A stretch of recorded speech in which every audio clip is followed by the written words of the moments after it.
학교도 제대로 안 나온 네가 감히 여기서 뭘 한다는 거야? 밖에 나가 방해하지 말고. 장모는 날카로운 목소리로 사위를 쏘아봤습니다. 당신, 조용히 있어. 우리까지 웃음거리 되려고? 정신 좀 차려. 아내는 민망하다는 듯 한숨을 내쉬며 고개를 돌렸죠. 3대째 서울대 출신만 배출한 이 집안에서 유일하게 고졸 사위는 투명인간 취급을 받았습니다. 수십 명의 미국 바이어와 임원들이 모인 회의실, 수백억짜리 수출 계약이 깨지기 일보 직전이었습니다. 제가 해보겠습니다. 사위의 그 한마디에 회의실이 조용해졌습니다. 그리고 1분 뒤 모든 게 뒤집어집니다. 달빛 목욕탕입니다. 사연 시작 전에 구독과 좋아요 부탁드립니다. 더불어 어디서 듣고 계신지 댓글 남겨주시면 계신 곳에 행운이 가득하길 바라겠습니다. 그럼 오늘의 사연 시작합니다. 강민우의 처가는 3대째 명문대 출신을 자랑하는 집안이었습니다. 장인 박태섭이 30대 초반 설립한 수출입 무역회사가 연 매출 1,000억 규모로 성장하면서 이 집안에서 학력은 단순한 조건이 아니라 인간의 가치를 판단하는 절대 척도가 되어 있었습니다. 장모 김혜숙은 그 기준을 가장 엄격하게 적용하는 사람이었습니다. 누구를 만나든 출신 대학부터 확인하는 습관이 있었고 고졸 사위 민우를 3년째 집안의 수치처럼 대하고 있었습니다. 집안 행사마다 민우에게 주어지는 임무는 뻔했습니다. 손님 짐 정리, 음료 서빙, 현관과 주방을 오가며 눈에 띄지 않게 움직이는 일들. 중요한 대화나 비즈니스 얘기에 사위가 참여하는 건 이 집안의 불문율 위반이었고 민우는 3년간 단 한 번도 그 경계를 넘지 않았습니다. 아내 박지원은 표면상 냉정하고 이성적인 여자였습니다. 감정 표현이 거의 없었고 언성을 높이는 법도 몰랐죠. 하지만 그 냉정함 속에는 마찰을 피하는 데만 익숙한 사람의 비겁함이 도사리고 있었습니다. 지원은 민우가 젊은 시절 아버지 무역업을 도우며 외국어를 배웠다는 정도는 알고 있었지만 남편을 깊이 이해하려는 노력은 해본 적 없었습니다. 서울대 출신 부모와 오빠 사이에서 남편을 얌전하고 눈치 빠른 사위로만 유지하는 게 자신에게 훨씬 유리하고 편하다고 계산해 왔으니까요. 민우에게는 아무도 기억 못하는 과거가 있었습니다.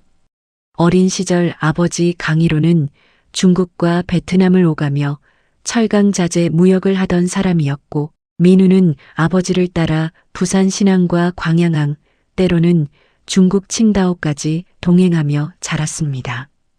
교실보다 부두 야적장과 통간 창고가 더 친숙한 소년이었습니다. 영어와 중국어는 학원 커리큘럼이 아니라 생존 본능으로 습득한 것들이었고 아버지 곁에서 외국 바이어들과 악수하고 선화증권을 정리하며 무역 실전을 자연스럽게 익혔습니다. 하지만 그 시절은 길게 이어지지 못했습니다. 고등학교 3학년 봄 아버지가 오래 알던 거래처 대표의 연대보증을 잘못 썼다가 집안이 하루 만에 나락으로 떨어졌습니다. 당뇨로 쓰러진 아버지, 중학생 남동생, 모든 무게가 19 민우의 등에 얹혔습니다. 서울대 합격증을 받았지만 민우는 학비 대신 가족 생존을 선택할 수밖에 없었습니다. 머리가 나빠서가 아니었습니다. 가족을 지키려면 대학이라는 사치를 포기해야 했던 것입니다. 그런데 결혼 이후 처가는 그런 배경을 알려고도 하지 않았습니다. 오직 고졸이라는 딱지만으로 민우를 평가했고 집안 끝자리로 더 낮은 위치로 더 보이지 않는 구석으로 계속해서 밀어냈습니다. 그해 10월 처가 회사에 중대한 일정이 잡혔습니다. 부산 본사 대회의실에서 미국 샌프란시스코 유통사 경영진과 대규모 공급 계약 협상을 진행하는 건이었습니다. 평범한 거래가 아니었습니다. 회사 전 임원진과 핵심 거래처 책임자들이 참석하는 자리였고 처가 식구들에게는 회사 위상을 드높일 절호의 기회나 마찬가지였습니다. 장모는 행사 2주일 전부터 민우에게 세밀한 지시를 쏟아내기 시작했습니다. 회의실 좌석 배열, 생수 비치, 명함대 정리, 죄다 뒷전 자빌이었습니다. 민우야, 넌 입구 옆 보조 테이블에서 음료만 챙겨. 회의 공간엔 얼씬도 하지 말고 외국인들한테 눈 마주치는 것도 금지야. 그리고 해외 손님들한테 말 섞는 일 없도록 해. 알아들었어? 장모의 어조는 온화했지만 그 안에는 사위의 자리를 확실하게 고정시키겠다는 강한 의지가 스며 있었습니다. 민우는 고개를 숙여 알겠다고 답했습니다. 3년간 되풀이해온 가장 작은 음성이었습니다. 처남 박준혁은 이번 미팅의 총괄 디렉터를 자임했습니다. 서울대 경영학과의 UCLA MBA까지 마친 스펙을 내세우며 바이어 응대 프로토콜부터 계약서 파이널 체크까지 본인이 직접 관리하겠다고 선언했습니다. 형님, 염려 마세요. 제가 미국서 6년 살았잖습니까? 이런 건 제 특기입니다. 준혁이 자신감 넘치게 말할 때마다 장모의 얼굴에는 만족감이 가득 번졌고 그 시선은 자연스레 민우 쪽으로 흘러가 무언의 비교를 더했습니다. 민우는 그 시선을 외면하며 손에 든 체크리스트만 응시했습니다. 미팅 준비가 본격화되던 어느 오후 민우는 회의실 테이블에 놓인 계약서 드래프트를 정리하다 영문 번역 페이지 하나에서 동작을 멈췄습니다. 공급 물량 표기 방식이 어딘가 부자연스러웠고 책임 소재를 명시하는 조항도 애매하게 틀어져 보였습니다. 나도 모르게 손이 멈췄습니다. 하지만 전문 법무팀이 검토했을 텐데 고졸인 내가 나설 자리가 아니라고 생각하며 서류를 내려놓았습니다. 그날 밤 처가 가족들이 거실에 모여 행사 최종 시나리오를 점검하는 시간이 있었습니다. 장모는 재차 민우의 포지션을 못 박았습니다. 민우야, 너는 입구 쪽 보조 스테이션에서 음료 매니지먼트랑 서류 정리만 담당해. 다른 공간은 쳐다보지도 마. 아내 지원은 그 말에 어떤 리액션도 보이지 않았습니다. 남편을 옹호하는 한마디도 눈빛 하나도 없이 태블릿 화면만 스크롤했을 뿐이었죠. 그건 동의가 아니라 방관이었고 민우는 그 방관이 자신을 얼마나 깊숙한 곳으로 내몰아왔는지 이미 오래전부터 파악하고 있었습니다. 회의가 마무리되고 사람들이 흩어진 후 민우는 혼자 본사 복도를 느리게 걸었습니다. 회의실 투명 유리 너머로 깔끔하게 세팅된 테이블과 빔 프로젝터가 보였습니다. LED 조명이 은은하게 켜진 그 공간을 오래 바라보다 시선을 거뒀습니다. 저 공간은 자신과 무관한 영역이 된 지 오래라는 걸 재확인하듯 손에 든 볼펜을 셔츠 주머니에 꽂았습니다. 그날 자정 넘어 집으로 귀가한 민우는 안방 옷장 최하단에 밀어뒀던 오래된 플라스틱 박스를 꺼냈습니다. 먼지가 희미하게 쌓인 박스 속에는 아버지 사업 시절 받았던 해외 바이어 명함, 다발과 손글씨로 적은 거래 메모가 들어 있었습니다. 누렇게 변색된 종이 위 필기를 손끝으로 천천히 더듬는 순간 가슴 한편에서 무언가 미세하게 흔들리는 걸 감지했습니다. 자신이 한참 전 접어뒀던 영역이 완전히 소멸한 건 아니라는 아주 작고 은밀한 파동이었습니다. 미팅 당일 오전 민우는 처가 식구들보다 40분 먼저 본사에 도착했습니다. 회의실 입구 리셉션 데스크 위치를 확인하고 테이블 위 생수병이 정렬됐는지 체크하고 명함 꽂이가 명단 순서와 일치하는지 직원들과 하나하나 대조했습니다. 항상 해오던 업무였습니다. 시작도 끝도 눈에 띄지 않는 투명한 노동이었습니다. 오늘도 마찬가지일 줄 알았습니다. 그런데 미팅 시작 2시간 전 본사 운영팀을 통해 긴급 연락이 왔습니다. 해외 바이어 경영진의 스케줄이 예정보다 1시간 앞당겨졌다는 소식이었습니다. 그리고 거의 동시에 전담 통역사가 출장. 이동 중 접촉사고로 응급실에 실려가 현장 투입이 불가능하다는 연락까지 이어졌습니다. 겉으로 완벽해 보이던 처가의 화려한 무대는 첫 손님이 도착하기도 전에 조용히 금이 가기 시작했습니다. 그 연락이 대기실에 전해지자 실내 분위기가 순간적으로 뒤집어졌습니다. 행사 총괄을 맡은 준혁은 스마트폰을 귀에 붙인 채 대기실과 복도를 왕복하기 시작했습니다. 외부 통역 에이전시에 연속으로 콜을 돌렸지만 금요일 오전에 비즈니스 전문 통역을 긴급 파견할 수 있는 곳은 단 한 곳도 없었습니다. 1시간 전까지만 해도 여유로웠던 준혁의 표정은 붉게 달아올라 있었고 영문 컨트랙트와 PT 자료를 번갈아 뒤적이는 손끝이 미세하게 진동하고 있었습니다. 임원들이 급히 집결해 대책회의를 열었지만 나오는 아이디어라곤 해외 파트 영어 잘하는 직원을 급파하자는 수준이었습니다. 하지만 이번 바이어는 단순한 인사말 몇 개로 넘어갈 상대가 아니었습니다. 통역은 기본이고 계약 내용의 맥락까지 정밀하게 파악하고 있어야 커뮤니케이션이 가능한 사람들이었기에 준비 안 된 사람을 투입했다간 미팅 자체가 붕괴할 수 있다는 위기감이 회의실 전체를 감쌌습니다. 장모는 사태가 심각하다는 걸 직감하면서도 가장 먼저 떠올린 건 체면이었습니다. 거래처 담당자들과 본사 경영진이 도착하기 전에 어떻게든 이 상황을 은폐해야 한다는 생각뿐이었죠. 장모는 직원을 호출해 목소리를 낮추며 단호하게 지시했습니다. 밖에 나가서 환한 표정 유지하세요. 손님들한테는 모든 게 완벽하다는 인상 줘야 돼요. 내부 상황이 밖으로 새어나가는 일 절대 없어야 합니다. 그러고는 입구 쪽에 서 있던 민우를 돌아보며 다시 한번 강하게 강조했습니다. 민우야, 너는 저쪽 음료 스테이션에서 음료 관리만 해. 이쪽으로 오면 안 돼. 그 말에는 혼란스러운 내부 사정을 사위가 알 필요도 볼 필요도 없다는 뜻이 단단하게 실려 있었습니다. 민우는 고개를 가볍게 숙이고 입구 쪽으로 발을 옮겼습니다. 늘 해오던 패턴이었습니다. 아내 지원은 준비실 한쪽에 서서 상황을 지켜보고 있었습니다. 하지만 직접 나서기보다는 오빠가 해결해 주길 바라는 표정이었습니다.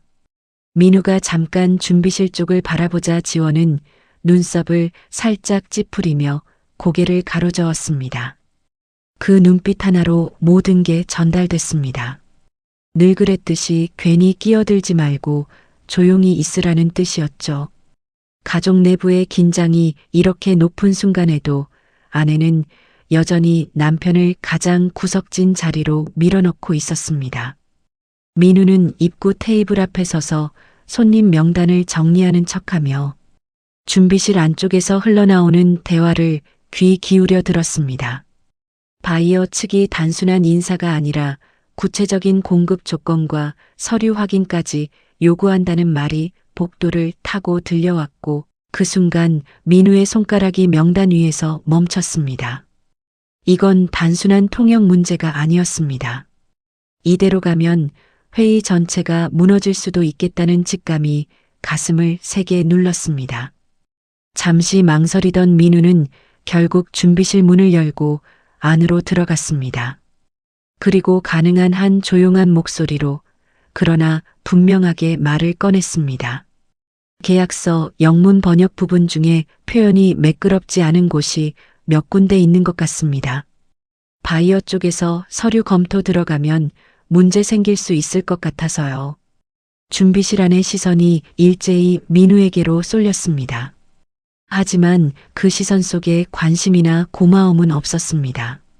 이미 신경이 곤두선 준혁은 사위가 계약 내용을 이해할 리 없다는 표정으로 민우의 말을 가로막았습니다. 형님, 가만히 계세요.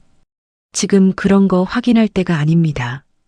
계약서는 법무팀이 전부 검토한 겁니다. 안 그래도 정신없는데 괜히 더 복잡하게 만들지 마시고 밖에 가서 맡은 일이나 하세요. 주변 직원들도 고개를 돌리며 민우의 말을 제대로 된 의견으로 받아들이지 않았습니다. 그 순간 장모가 사위 곁으로 성큼 다가왔습니다. 목소리는 부드러웠지만 그 안에 담긴 압박은 분명했습니다.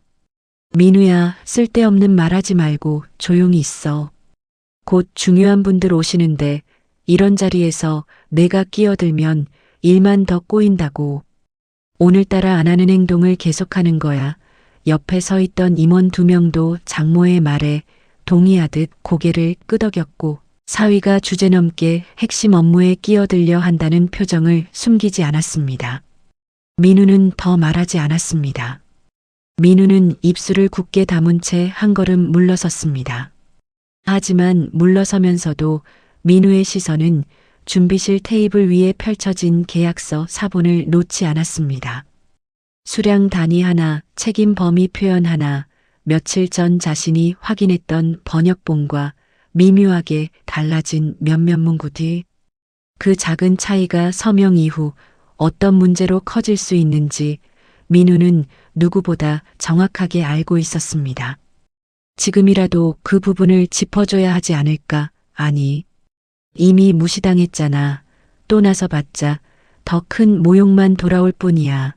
두 가지 생각이 머릿속에서 부딪혔지만 결국 민우는 아무 말 없이 서류를 제자리에 내려놓고 다시 입구 쪽으로 돌아왔습니다. 본사 현관 앞에는 이미 고급 승용차들이 줄지어 주차되고 있었습니다.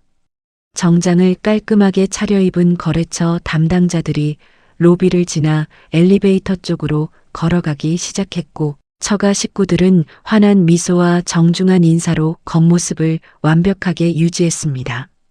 하지만 그 미소 뒤편 준비실 안쪽에서는 통역사 부재라는 치명적인 구멍을 메우지 못한 채 초조함만 점점 커지고 있었습니다. 민우는 손님들의 가방을 받아 정리하고 자리를 안내하면서 겉으로는 맡은 역할에만 집중하는 모습이었습니다. 그때 손에 태블릿을 든 직원이 급히 다가와 바이어 대표단이 예정보다 더 일찍 도착했다고 알렸습니다. 민우의 시선이 자연스럽게 준비실 쪽으로 향했고 마침 그 안에서는 준혁이 기초 영어 회화가 되는 젊은 과장을 급히 불러세워 임시 통역을 맡기고 있는 모습이 보였습니다. 민우는 그 장면을 보는 순간 등줄기를 타고 차가운 기운이 내려오는 걸 느꼈습니다. 일상 회화가 가능한 것과 계약 실무를 통역하는 건 완전히 다른 세계거든요. 저 무리한 선택이 오히려 더 큰 사고를 부를 거라는 걸 민우는 직감하고 있었습니다. 바이어 대표단이 회의실에 들어서자 분위기는 한층 더 팽팽해졌습니다.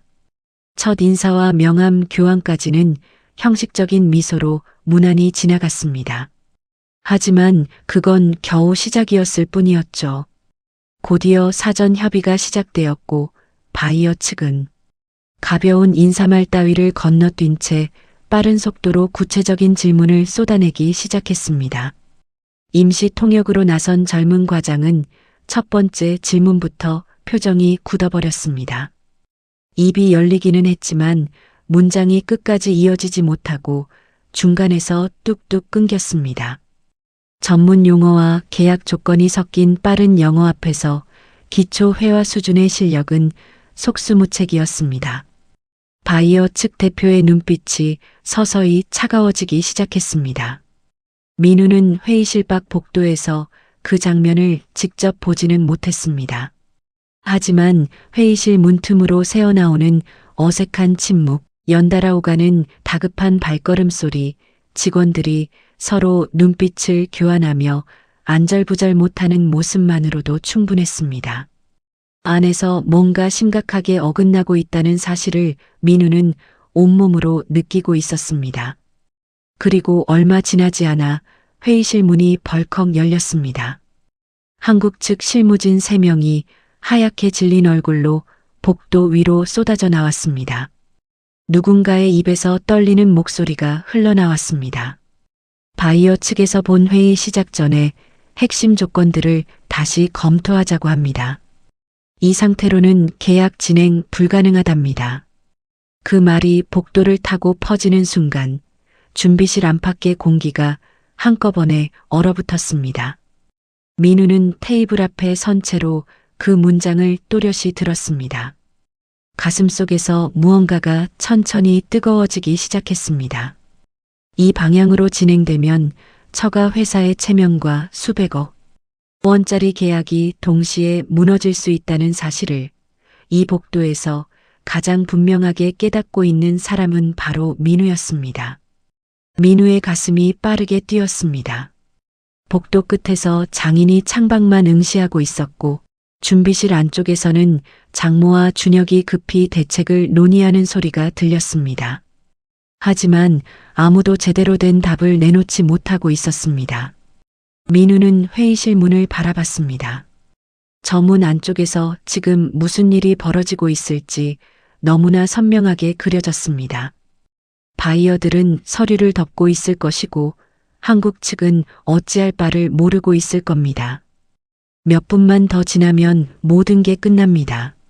수백억 원짜리 계약이 날아가고 이 회사의 명성도 함께 무너질 겁니다. 민우는 주먹을 꽉 쥐었습니다. 손바닥에 땀이 흥건했습니다. 지금 나서면 또 무시당할까, 창피만 당하고 쫓겨날까, 하지만 이대로 가만히 서 있으면 평생 후회할 것 같았습니다. 그때 어디선가 아버지 목소리가 귓속에서 울렸습니다. 민우야, 할 수 있는데 안 하는 건 비겁한 거다. 못하는 건 어쩔 수 없지만 할 수 있으면 해야지. 민우는 한 걸음 내디뎠습니다. 그리고 또 한 걸음. 회의실 문을 향해 걸어갔습니다. 다리가 후들거렸지만 멈추지 않았습니다. 문손잡이를 잡았습니다. 차갑고 단단한 금속이 손에 닿았습니다. 심장이 터질 것처럼 뛰었습니다. 민우는 크게 숨을 들이마시고 문을 밀었습니다. 회의실 문이 천천히 열렸습니다. 안쪽의 모든 시선이 일제히 민우에게로 쏠렸습니다. 바이어 5명이 서류 가방을 챙기고 있었고 한국 측 임원 넷은 굳은 얼굴로 앉아 있었습니다. 장모는 핸드백을 두 손으로 꽉 쥐고 있었고 아내는 구석 의자에서 고개를 푹 숙이고 있었습니다. 임시 통역을 맡았던 젊은 과장은 벽 쪽에 서서 땀을 닦고 있었습니다. 침묵이 흘렀습니다. 무겁고 차가운 침묵이었습니다. 준혁이 먼저 입을 열었습니다. 형님, 지금 여기가 어디라고 함부로 들어와요? 얼른 나가세요. 목소리가 날카로웠습니다. 하지만 민우는 발을 움직이지 않았습니다. 장모가 자리에서 벌떡 일어났습니다. 민우야, 제발 말 들어. 밖에 나가 있어. 지금은 정말 아니야. 평소 같았으면 고개 숙이고 나갔을 겁니다. 3년 동안 그렇게 살아왔으니까요. 하지만 오늘은 달랐습니다. 민우는 바이어 대표를 똑바로 바라보며 천천히 입을 열었습니다. 통역이 필요하시다면 제가 하겠습니다. 회의실이 조용해졌습니다. 바이어 대표가 안경 너머로 민우를 쳐다봤습니다. 준혁이 비웃듯 말했습니다. 형님, 무슨 소리예요? 고등학교도 제대로 못 나온 사람이 무슨 통역을 한다고. 장모가 다급하게 끼어들었습니다. 민우야, 그만해. 제발 우리 망신시키지 말고. 민우는 대답하지 않았습니다. 그저 바이어 대표를 향해 고개를 숙였습니다. 바이어 대표가 잠시 민우를 바라보다가 천천히 손을 들어 모두를 제지했습니다. 그리고 민우를 향해 고개를 끄덕였습니다. 한번 해보라는 뜻이었습니다. 민우는 테이블 옆으로 걸어갔습니다. 다리가 떨렸지만 걸음을 멈추지 않았습니다. 바이어 대표가 입을 열었습니다. 빠른 속도로 영어 질문이 쏟아졌습니다. 민우는 귀를 기울였습니다. 그리고 침착하게 한국어로 옮겼습니다. 바이어 측에서 묻고 있습니다. 물건 배송이 늦어질 경우 누가 책임을 지는지, 그리고 손해 비용은 어떻게 나눠 부담하는지 분명히 알고 싶다고 합니다. 임원 한 명이 조심스럽게 대답했습니다. 민우는 그 내용을 다시 영어로 바꿔 전달했습니다. 문장이 자연스럽게 흘러나왔습니다. 바이어 대표의 얼굴이 조금씩 풀리기 시작했습니다. 다음 질문이 이어졌습니다. 민우는 멈추지 않고 통역했습니다. 질문이 오고 답변이 갔습니다. 대화가 다시 흐르기 시작했습니다. 회의실 분위기가 서서히 녹아내렸습니다. 장모는 입을 벌린 채 민우를 바라보고 있었습니다. 믿을 수 없다는 표정이었습니다. 준혁은 노트북 화면만 뚫어져라 쳐다보고 있었습니다. 어깨가 축 처져 있었습니다. 아내는 두 손으로 얼굴을 가리고 있었습니다. 어깨가 가늘게 떨리고 있었습니다. 40분이 흘렀습니다. 바이어 대표가 만족스러운 표정으로 고개를 끄덕이며 말했습니다. 민우가 통역했습니다. 이제 충분히 이해했다고 합니다. 계약 진행하겠다고 하십니다. 회의실에 안도의 한숨이 흘렀습니다. 민우의 등에서 땀이 주르륵 흘러내렸지만 얼굴은 담담했습니다. 복도에 나가 있던 장인이 들어왔습니다. 장인은 민우를 바라보는 눈빛이 완전히 달라져 있었습니다. 협의가 마무리 단계로 접어들었습니다. 바이어들이 흐뭇한 표정으로 서류를 정리하기 시작했고 한국 측 임원들도 긴장이 풀린 얼굴이었습니다. 위기를 넘겼다는 안도감이 회의실을 채웠습니다. 하지만 민우만은 마음이 편하지 않았습니다. 며칠 전 준비실에서 봤던 계약서가 자꾸 떠올랐습니다. 수량 단위가 한글본과 영문본이 달랐던 그 부분, 책임 범위가 애매하게 적혀 있던 그 조항이 머릿속을 떠나지 않았습니다. 지금 말해야 하나 아니면 그냥 넘어가야 하나 순간 망설임이 찾아왔습니다. 모처럼 인정받았는데 또 나섰다가 분위기 깨면 어떡하지? 그냥 조용히 있는 게 나을까 하지만 저 오류가 그대로 계약서에 남으면 나중에 큰 문제가 생길 게 뻔했습니다.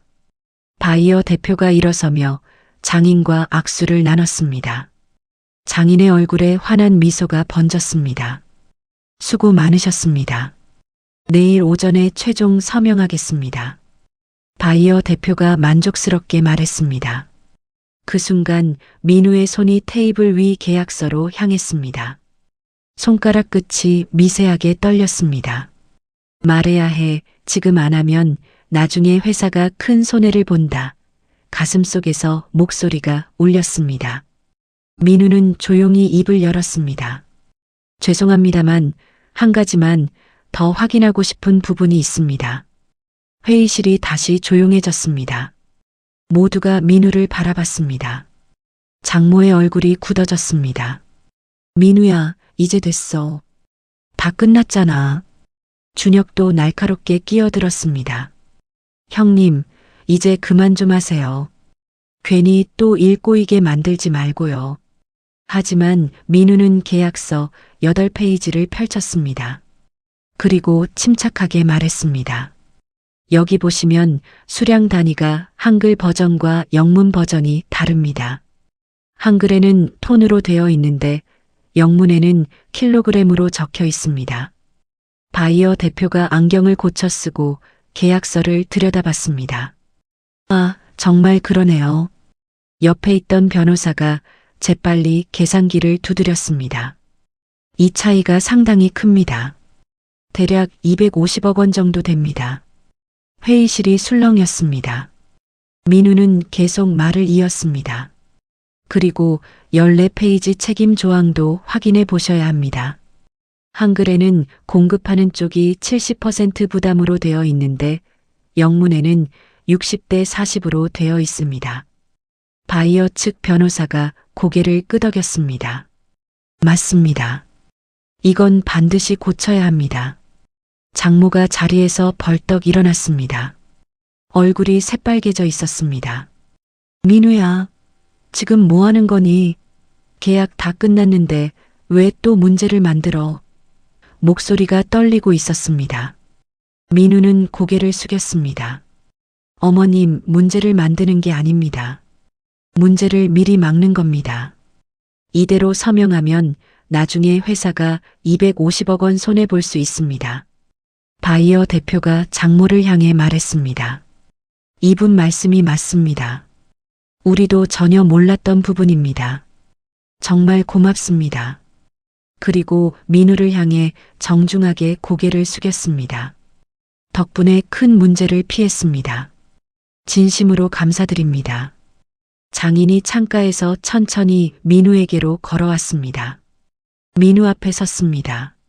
민우야. 장인의 목소리가 낮게 떨렸습니다. 고맙다. 정말 고맙다. 내가 오늘 우리 회사를 2번 살렸어. 장인이 두 손으로 민우의 어깨를 꽉 잡았습니다. 그 손길에는 미안함과 고마움이 동시에 담겨 있었습니다. 회의실이 조용했습니다. 준혁은 고개를 완전히 숙인 채 아무 말도 하지 못했습니다.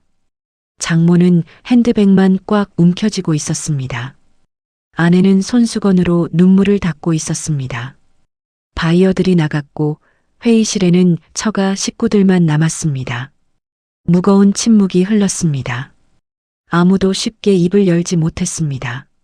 장인이 먼저 입을 열었습니다. 민우야, 언제 외국어를 배운 거니? 민우는 조용히 대답했습니다. 아버지 일을 어릴 때부터 도왔습니다. 부두에서, 창고에서 외국 사람들 만날 때마다 옆에서 지켜보고 배웠습니다. 장인이 천천히 고개를 끄덕였습니다. 그럼 대학은 왜 안 간 거니? 민우가 잠깐 말을 멈췄다가 대답했습니다. 집안이 어려워졌습니다. 아버지가 보증을 잘못 써서 빚이 생겼고 동생 둘이 어렸습니다. 누군가는 돈을 벌어야 했습니다. 장인의 얼굴이 굳어졌습니다. 그런 사정이 있었구나. 우리가 전혀 몰랐네. 민우가 말했습니다. 숨긴 적 없습니다. 아버님과 어머님께서 제게 단 한 번도 물어봐 주지 않으셨을 뿐입니다. 그 말에 회의실이 다시 조용해졌습니다. 장모가 끼어들었습니다. 그래도 그렇지, 진작 말을 했어야 하는 거 아니니? 오늘 사람들 앞에서 얼마나 놀랐는지 알기나 해? 민우는 장모를 똑바로 바라봤습니다. 장모님, 제가 말을 안 한 게 아닙니다. 들으려고 하지 않으셨습니다. 장모가 숨이 턱 막혔습니다. 뭐, 지금 나한테 말대꾸하는 거니?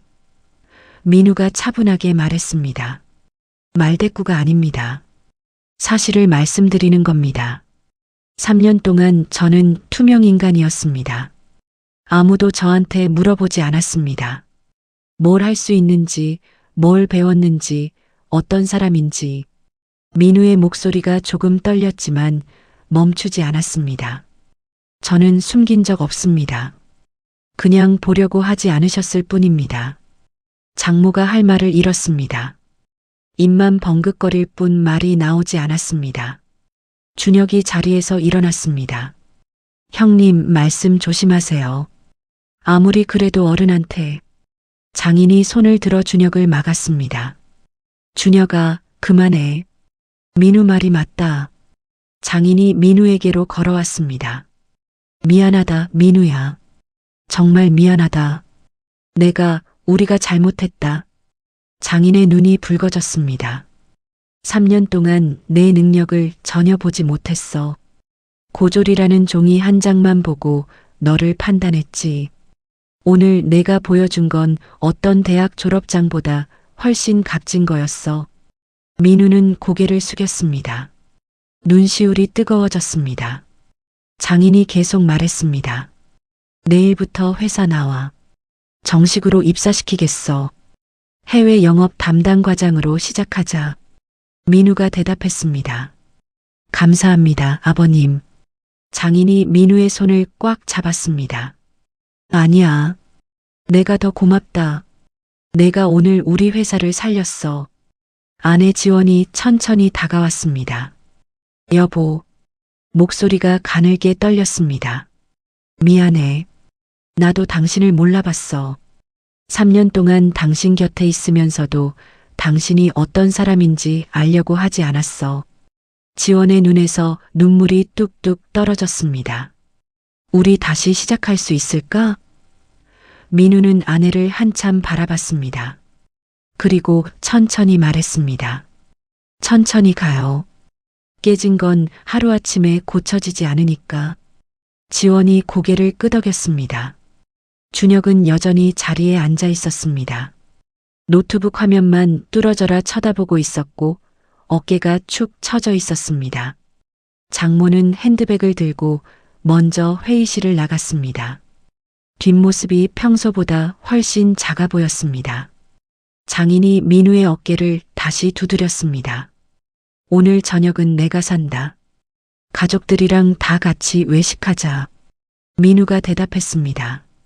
네, 아버님. 민우는 회의실 창밖을 바라봤습니다. 부산 앞바다가 오후 햇살을 받아 반짝반짝 빛나고 있었습니다. 가슴속이 따뜻했습니다. 3년 만에 처음으로 이 집에서 사람 대접을 받는 기분이었습니다. 민우는 주먹을 천천히 쥐었다 폈습니다. 손바닥에 흥건했던 땀이 이제 말라 있었고 심장은 여전히 빠르게 뛰고 있었지만 이제는 두려움이 아니라 기대감이었습니다. 오늘 민우는 3년 만에 처음으로 자신의 목소리를 냈습니다. 그 목소리는 회사를 살렸고 집안의 높은 벽을 무너뜨렸습니다. 그리고 민우는 깨달았습니다.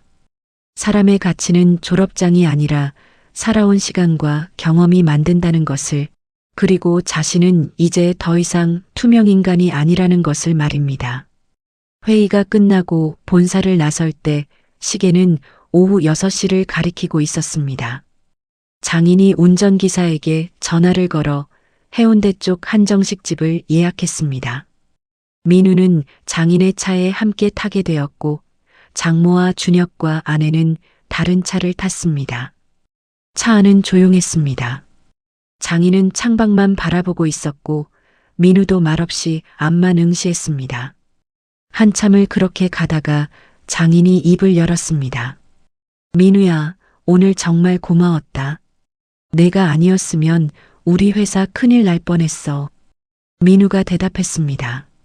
제가 할 수 있는 걸 했을 뿐입니다. 장인이 고개를 천천히 돌려 민우를 바라봤습니다.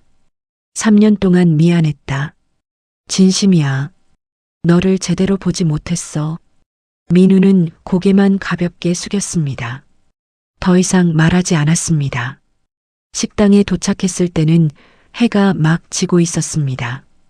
바다 쪽으로 창이 나 있는 룸으로 안내받았고 넓은 테이블에 6명이 둘러앉았습니다. 평소 같았으면 민우는 구석자리에 앉았을 겁니다. 하지만 오늘은 장인이 직접 자기 옆자리를 가리켰습니다. 민우야, 여기 앉아.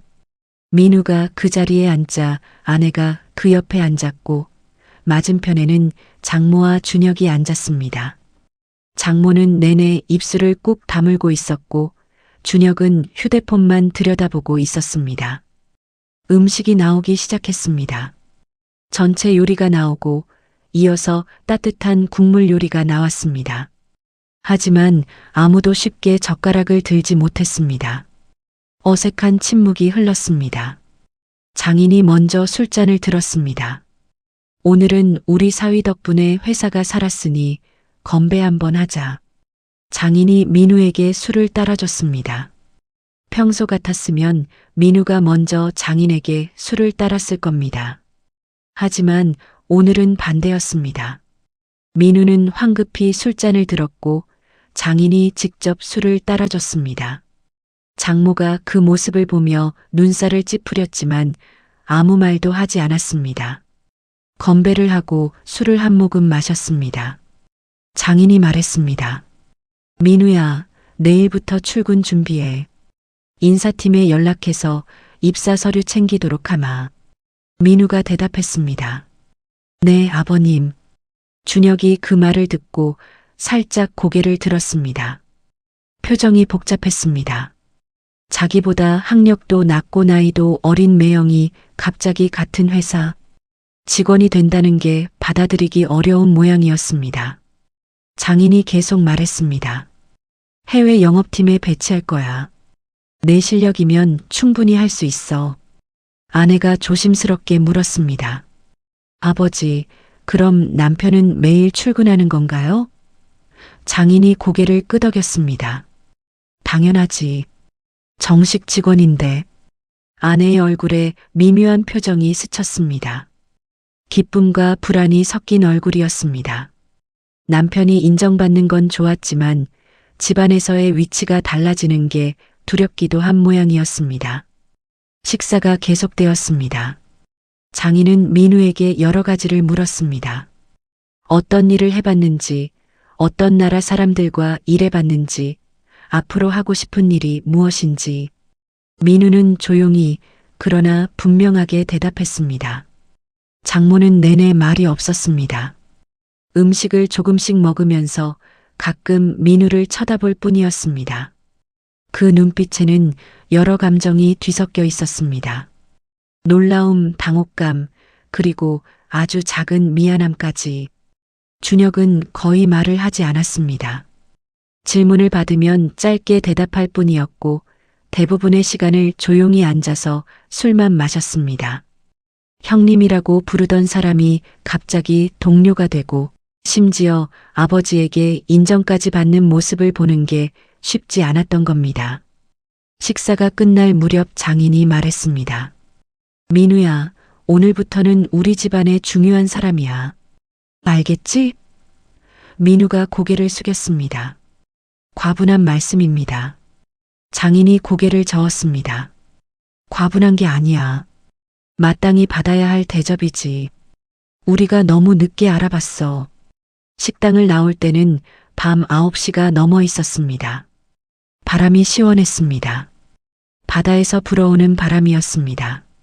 민우는 차에 타기 전 잠깐 하늘을 올려다봤습니다. 별이 몇 개 반짝이고 있었습니다. 가슴속이 묘했습니다.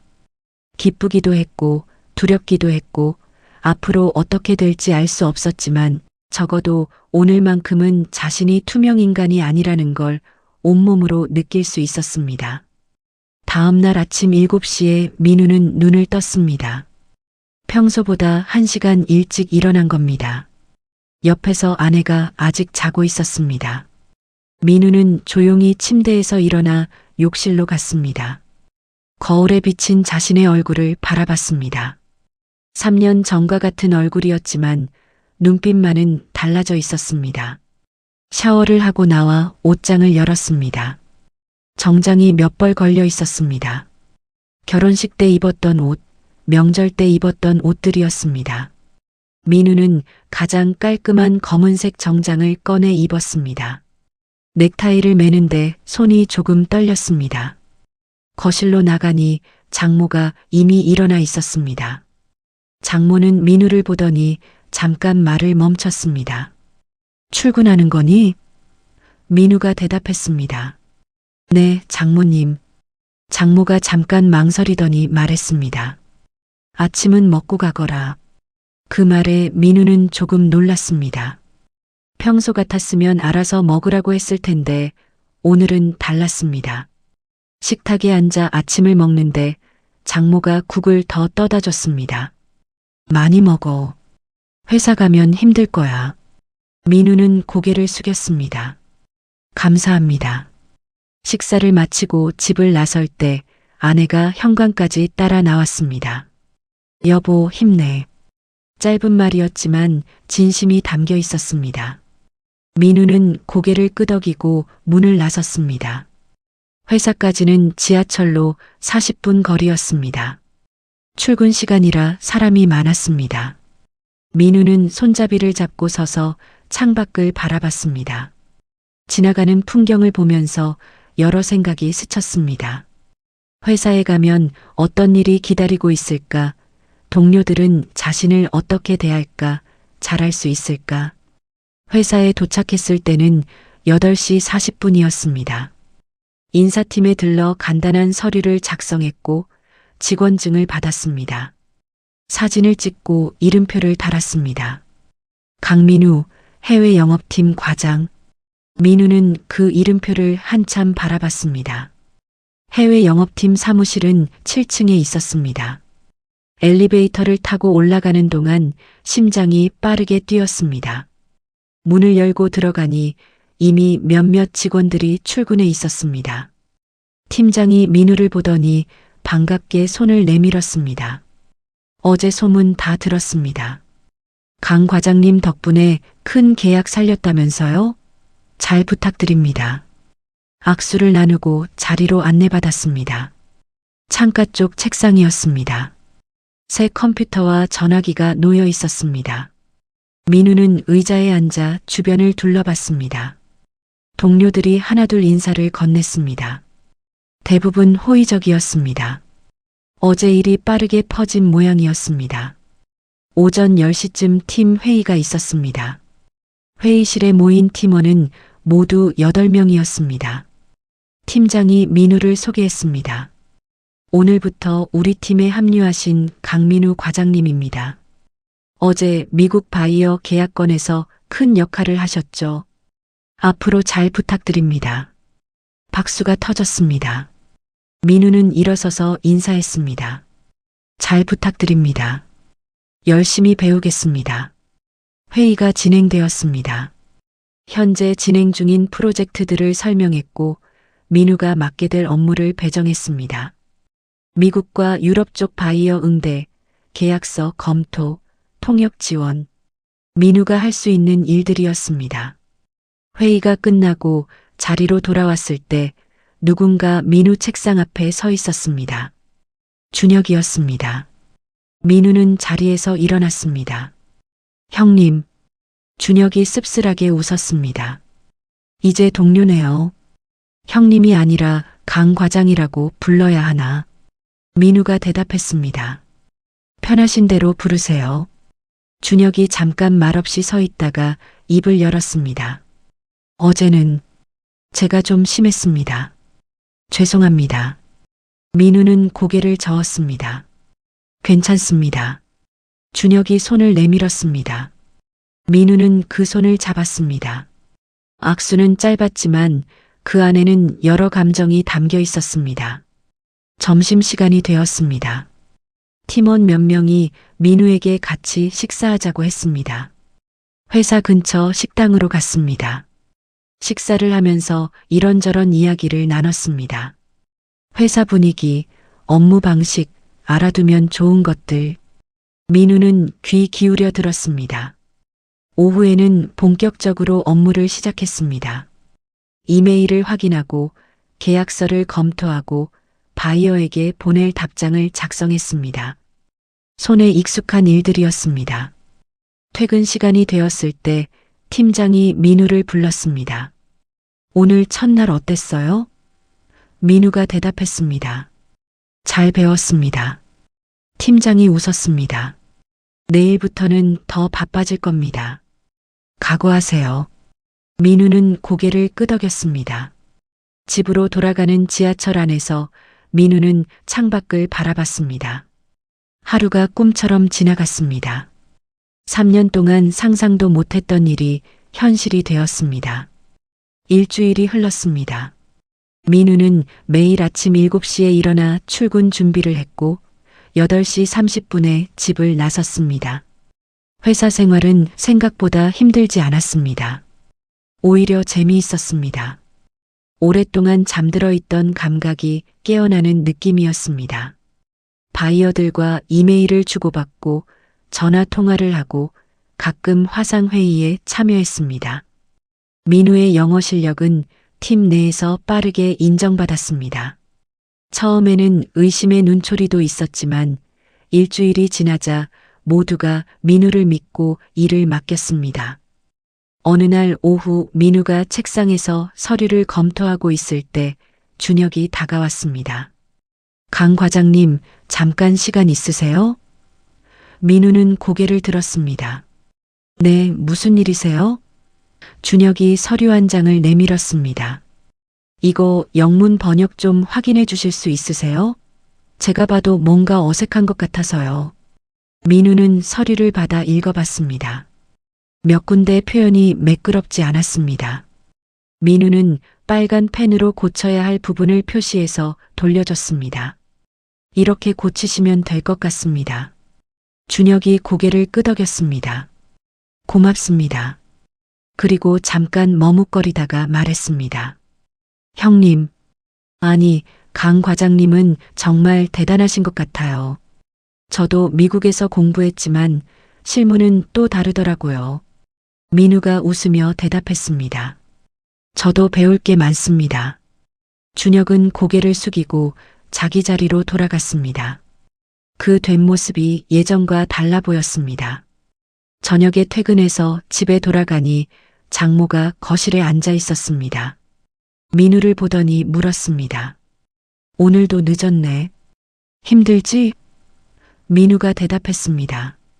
괜찮습니다. 장모가 냉장고에서 음료수를 꺼내 건넸습니다. 이거 마셔. 피곤할 텐데. 민우는 받아서 마셨습니다. 장모는 한참을 말없이 앉아 있다가 입을 열었습니다. 민우야, 그동안 미안했다. 민우는 고개를 들었습니다. 장모가 계속 말했습니다. 내가 너를 너무 함부로 대했어. 고졸이라고, 집안이 어렵다고 그것만 보고 판단했지. 내 속을 들여다보려고 하지 않았어. 목소리가 조금 떨렸습니다. 민우는 조용히 대답했습니다. 괜찮습니다, 어머님. 장모가 고개를 저었습니다. 아니야. 3년 동안 얼마나 힘들었겠니? 우리 때문에. 민우는 대답하지 않았습니다. 장모가 한숨을 쉬었습니다. 앞으로는 달라질 거야. 약속할게. 민우는 고개를 숙였습니다. 그날 밤 아내와 침실에서 이야기를 나눴습니다. 아내가 물었습니다. 여보, 회사 생활 괜찮아? 민우가 대답했습니다. 응, 재미있어. 아내가 민우 손을 잡았습니다. 미안해. 진짜 미안해. 그동안 나도 당신한테 너무 못했어. 민우는 아내 손을 꽉 잡았습니다. 이제 시작이야. 천천히 가자. 아내가 눈물을 글썽였습니다. 고마워. 그래도 나랑 같이 있어줘서. 2주일째 되던 금요일 오후 팀장이 민우를 불렀습니다. 강 과장님, 다음 주 화요일에 독일 바이어가 본사로 옵니다. 통역 좀 부탁드려도 될까요? 민우가 대답했습니다. 네, 물론입니다. 팀장이 웃었습니다. 요즘 강 과장님 소문이 자자합니다. 다른 팀에서도 통역 지원 요청이 들어오고 있어요. 민우는 쑥스럽게 웃었습니다. 열심히 하겠습니다. 그날 저녁 집으로 돌아가는 길에 민우는 편의점에 들렀습니다. 장모가 좋아하는 과일을 샀고 장인이 좋아하는 안주도 샀습니다. 집에 들어가서 거실 테이블 위에 놓았습니다. 장인이 서재에서 나와 그걸 보더니 물었습니다. 이게 뭐니? 민우가 대답했습니다. 그냥 사왔습니다. 장인이 민우 어깨를 두드렸습니다. 고맙다, 민우야. 정말 고맙다. 그날 밤 온 가족이 거실에 모여 과일을 먹었습니다. 장인, 장모, 준혁, 아내, 그리고 민우. 예전과 같은 식구들이었지만 분위기는 완전히 달랐습니다. 웃음소리가 나왔고 편안한 대화가 오갔습니다. 민우는 그 모습을 조용히 바라봤습니다. 3년 만에 처음으로 이 집에서 가족이 된 기분이었습니다. 한 달이라는 시간은 찰나와 같았지만 민우의 삶을 송두리째 바꿔놓기에 충분한 시간이었습니다. 이제 회사 내에서 강민우라는 이름은 단순히 회장님의 고졸사위라는 꼬리표로 불리지 않았습니다.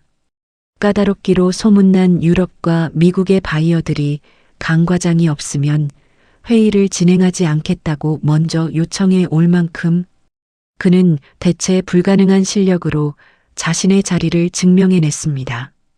어느 안개 자욱한 토요일 오전 부산 시내가 한눈에 내려다 보이는 장인의 서재에서 장인은 평소보다 훨씬 부드러운 손길로 민우에게 차를 한 잔 건넸습니다. 찻잔에서 피어오르는 은은한 향기 사이로 장인의 묵직한 목소리가 들려왔습니다. 민우야, 요즘 회사 게시판이며 임원회의에서 내 이름이 빠지질 않더구나. 나조차도 예상치 못한 속도로 내가 회사의 중심이 되어가는 걸 보며 참 많은 생각을 했다. 민우는 예의를 갖추며 겸손하게 고개를 숙였습니다.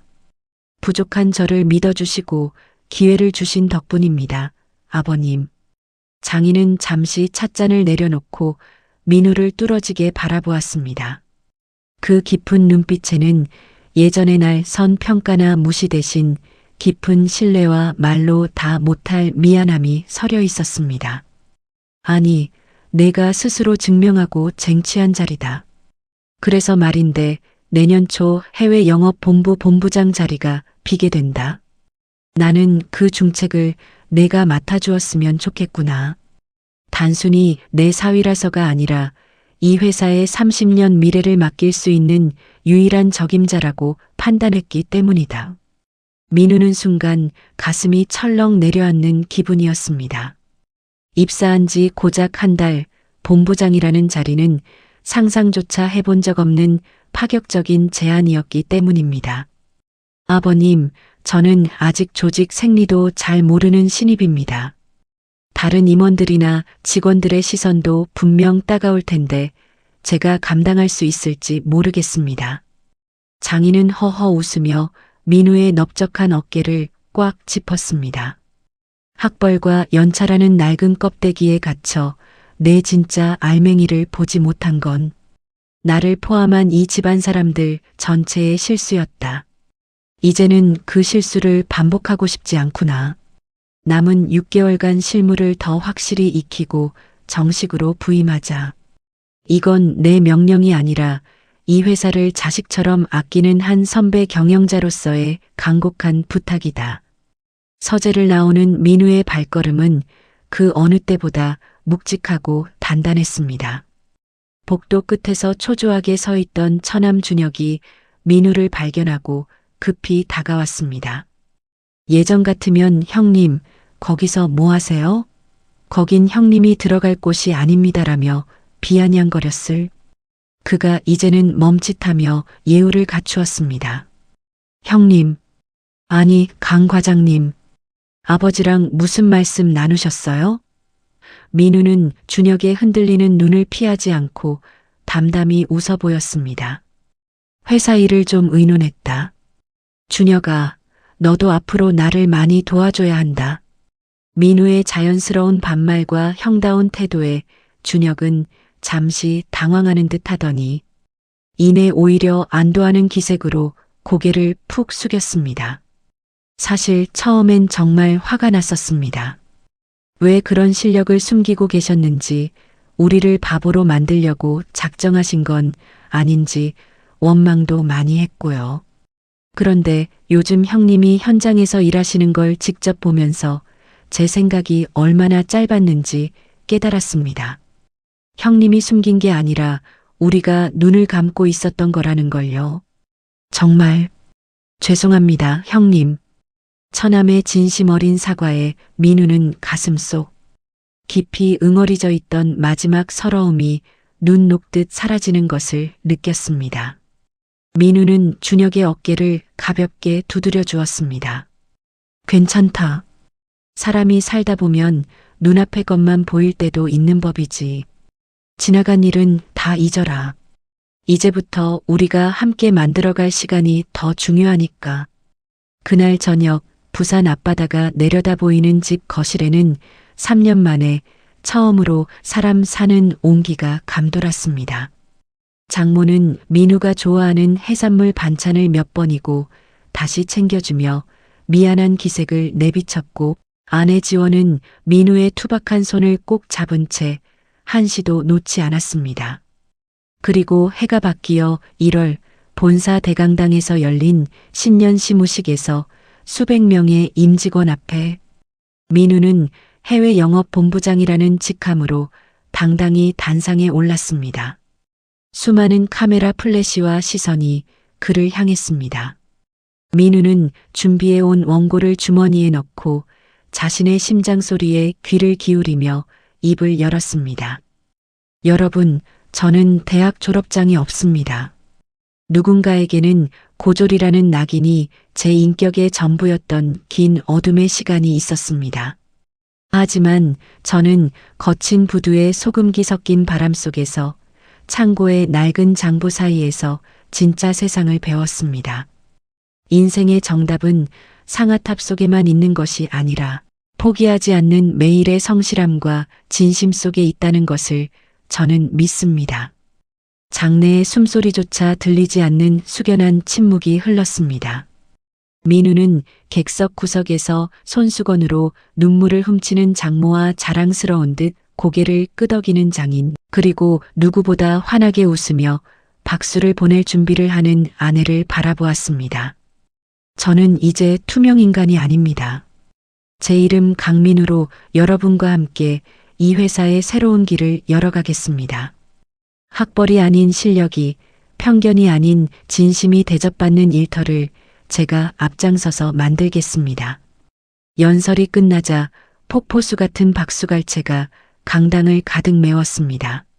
시무식을 마치고 새로 배정받은 본부장실로 들어서자 책상 위에는 본부장 강민우라는 명패가 눈부시게 반짝이고 있었습니다. 민우는 의자에 깊숙이 몸을 맡기고 통창 너머로 펼쳐진 부산의 푸른 바다를 응시했습니다.